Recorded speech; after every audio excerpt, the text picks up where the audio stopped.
दिन भर रोते हैं जब हमें बीमारियां होती है, दुख सताते हैं, परेशानियां होती हैं, कोई आपदा हमें घेर लेता है तो हम रोते रहते हैं, हे भगवान दर्शन दे, हे भगवान दर्शन दे। हमें इतना दुख क्यों है, हमें इतना कष्ट क्यों है।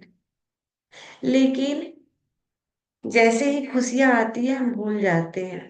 खुशियां क्या, दुख के क्षणों में भी जो हम याद करते हैं, क्या हम याद करते हैं? नहीं। हम मंदिरों में जाते हैं, फूल चढ़ाते हैं, अक्षत चढ़ाते हैं, लेकिन अस्तित्व हमेशा बरस रहा है, हमेशा बरस रहा है, उसकी ध्वनि हम सुन ही नहीं पाते। बाहर नहीं है वो, स्वयं के भीतर है। यानी स्वयं के भीतर दर्शन होती है तो हम उसको चारों तरफ देख पाते हैं। जब हम दो क्षण पलकें बंद करते हैं और अस्तित्व की जो ध्वनि है, जो गूंज है वो हमें सुनाई देती है, हम क्लियर हो पाते हैं कि अस्तित्व कहीं और नहीं, चारों तरफ विराजमान है, कण कण में है। जब उसकी पहचान स्वयं के भीतर होती है तो हम हर कण कण में देख पाते हैं उसकी झलक को, और कह पाते हैं कि हमने दर्शन किया। अब दर्शन कोई रूप का नहीं होता, क्योंकि रूप हो जाए तो फिर वो रहस्य नहीं रह जाएगा, वो विराट नहीं रह जाएगा, उसकी सीमा बन जाएगी।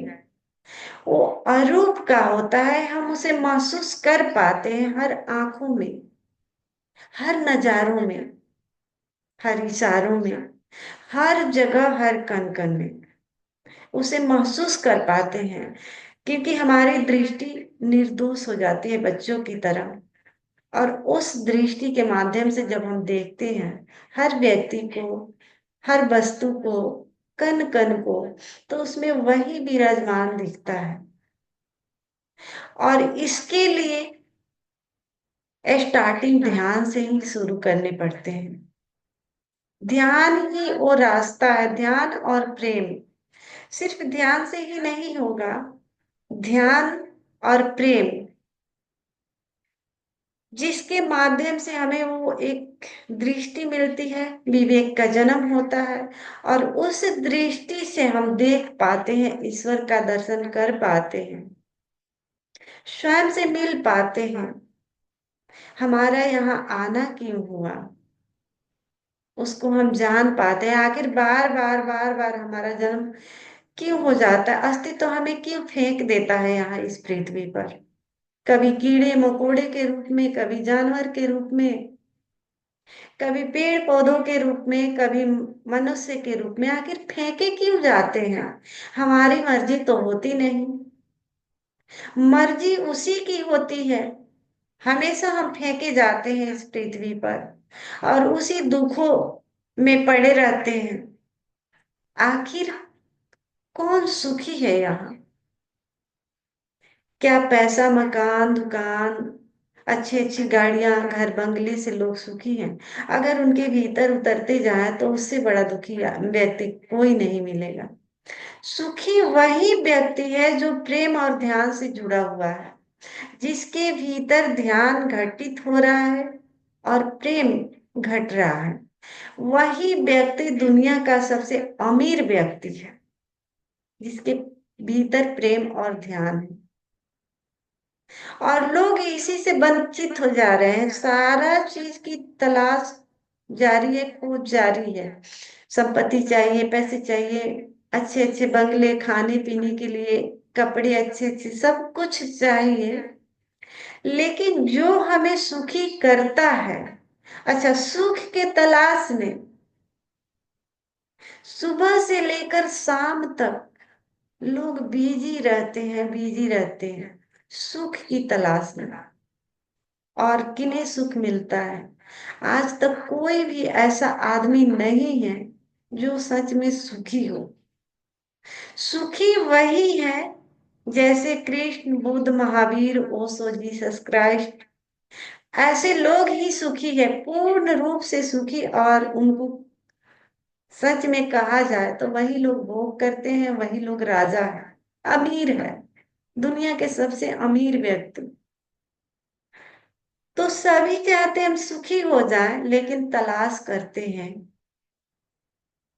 बाहर, जबकि बाहर कभी सुख नहीं मिलता।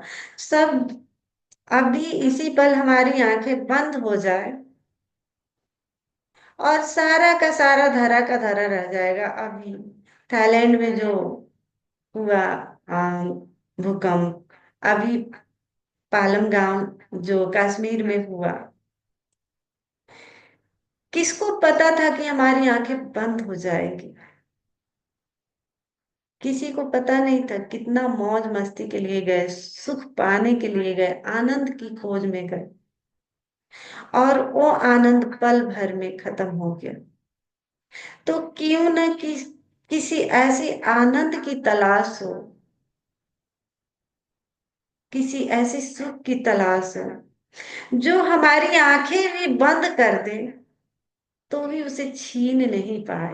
हमारा शरीर छीन ले तो भी हमारे उस सुख को छीन नहीं पाए, क्योंकि मरते वक्त भी हम जान पाते हैं कि हमारा शरीर छीना जा रहा है, हमारा शरीर ही खत्म हो रहा है। जैसे हम कपड़े बदलते हैं वैसे हमारा शरीर बदल रहा है, लेकिन हम तो शाश्वत है, हम तो आनंद है, हम तो खुश है, सुखी है। हमें कोई फर्क नहीं पड़ रहा हमारे शरीर के छीनने से, संपत्ति के छीनने से। न हमें कोई दुखी कर सकता है और न हमें कोई सुखी कर सकता है। ये अब हमारे हाथ में है, क्योंकि हमें कुंजी मिल चुकी है ध्यान की, प्रेम की। हम उस जगह स्थित हो चुके हैं जहां लोग दुखी करते हैं, कुछ बोल देते हैं और हम दुखी हो जाते हैं, यानी हमारी कुंजी उनके हाथ में होता है। अब वो कुंजी हमारे हाथ में है, ध्यान और प्रेम की कुंजी, कि अब हमें कोई दुखी नहीं कर सकता और न ही सुखी कर सकता है। ये हमारा मौज है। हम जब चाहे तब अपने आप को सुखी, ये सुखी और दुखी कहने का मेरा मतलब है ये भी नहीं, ये सुख और दुख के परे, यानी जहां न सुख है न जहां न दुख है, इससे भी हम पार हो चुके हैं। अब हमें कोई चीज छूता नहीं, न सुख छूता है और न दुख छूता है। इसके हम पार हो चुके हैं, और इसी के लिए हर बुद्ध पुरुष बार बार आते रहे हैं, आते रहेंगे और हमेशा प्रयास करते रहेंगे लोगों पर कि अब तो जागो, अब तो जागो। कितना दिन, कितने जन्म इस संसार में भटकते रहोगे, ऐसे ही फेंक दिए जाते हो, अस्तित्व ऐसे ही फेंक देता है। लेकिन जो भी ध्यानी व्यक्ति है उसको फेंकता नहीं, अब उसकी मर्जी चलती है कि हम जन्म ले या नहीं ले। वो चुनाव करता है। जो उस स्थिति में हो चुके हैं, जो ध्यानी व्यक्ति, वो चुनाव करते हैं कि हमें कहाँ जन्म लेना है, किस माँ के कोख से जन्म लेना है और कब जन्म लेना है, जन्म लेना है कि नहीं लेना है, पूरा बागडोर उसके हाथ में होता है। लेकिन ऐसे जो जैसे हम लोग हैं, हमें हमारी मर्जी नहीं चलती, हमें पूछा भी नहीं जाता कि हम मरना भी चाहते हैं या नहीं। ऐसे तो हर व्यक्ति नहीं चाहता मरना, लेकिन बिना मर्जी के मारे जाते हैं। कौन चाहता है मरना? बिना मर्जी के मारे जाते हैं। और फिर ये भी नहीं पूछा जाता कि हम जन्म ही लेना चाहते हैं या नहीं, लेकिन बिना मर्जी के हमें फेंका जाता है इस संसार में कि जन्म, और वही सुख दुख के चक्कर में घूमते रहो कोलू के बैल की तरह। लेकिन इसके पार भी अस्तित्व ने ये स्वतंत्रता दे रखी है कि हम जा सकते हैं, और जाने के लिए बस ध्यान और प्रेम ही रास्ता है, द्वार है। जब तक हम स्वयं को टाइम नहीं देते, तब तक फिर हम इस आवागमन से मुक्त नहीं हो पाते। यही है मुक्ति का द्वार, ध्यान और प्रेम। मुक्ति का क्या कहें, अगर अगर आप ध्यान और प्रेम से जुड़ जाते हैं तो जरूरी नहीं है कि आप मुक्त होना ही चाहे। आप चाहेंगे तो आप बार बार जन्म ले सकते हैं। आपके चाहना के अनुसार है। आप उस एक सूक्ष्म इच्छा को इस शरीर ये इस विराट अस्तित्व में छोड़ के शरीर छोड़ सकते हैं, और उसी इच्छा के अनुसार आप फिर जन्म ले सकते हैं। लेकिन नहीं चाहेंगे तो मुक्त मुक्त भी हो सकते हैं, पूरे अपने आप को पूरे इस विराट अस्तित्व में लीन भी कर सकते हैं। लेकिन ये पूरा दौर आपके हाथ में रहेगा। इसलिए हर बुद्ध बुद्ध पुरुष प्रयास करते हैं कि क्या ऐसे ही भिखारियों के जैसे तुम जी रहे हो, बहुत बड़ी संपदा है, उसे पाओ, जिससे कुंजी तुम्हारे हाथ लगेगी, और जो भी तुम चाहोगे वो पालोगे, चाहोगे पालोगे। यानी वो अब बागडोर तुम्हारे हाथ में हो गया।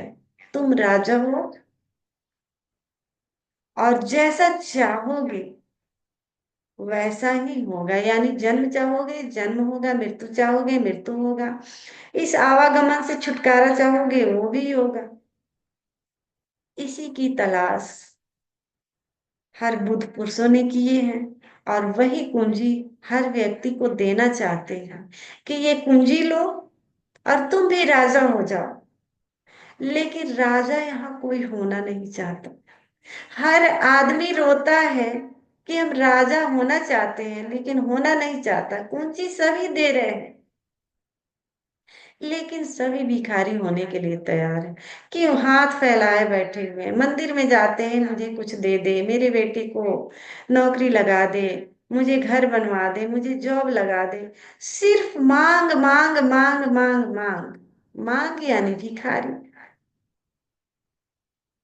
राजा वही होता है सिर्फ जो बांटता है, देता है, और देता सिर्फ राजा ही है। तो देने की जब कला हमारे भीतर आ जाती है, कि जो भी है प्रेम है, जो भी है प्रेम में, देखे हैं प्रेम में व्यक्ति सब कुछ लुटा देता है। भिखारी बनने को तैयार हो जाता है। भिखारी यानी मांगने के लिए भिखारी नहीं, सब कुछ लुटा देता है, वो तो भी खुश रहता है, क्योंकि उसके हाथ पूंजी लग गई है खुश रहने की। तो यहाँ सभी भिखारी है, सिर्फ मांगते रहते हैं, मांग ही उनके जीवन में होता है। ध्यान से ही हमारे हमारे भीतर वो विवेक का जन्म होता है, वो दृष्टि उपलब्ध होती है, जिससे हम सिर्फ देना जानते हैं। और देना यानी राजा बन जाना, सम्राट बन जाना। तो आइए इसी भाव दशा के साथ हम इस ध्यान में प्रवेश करते हैं।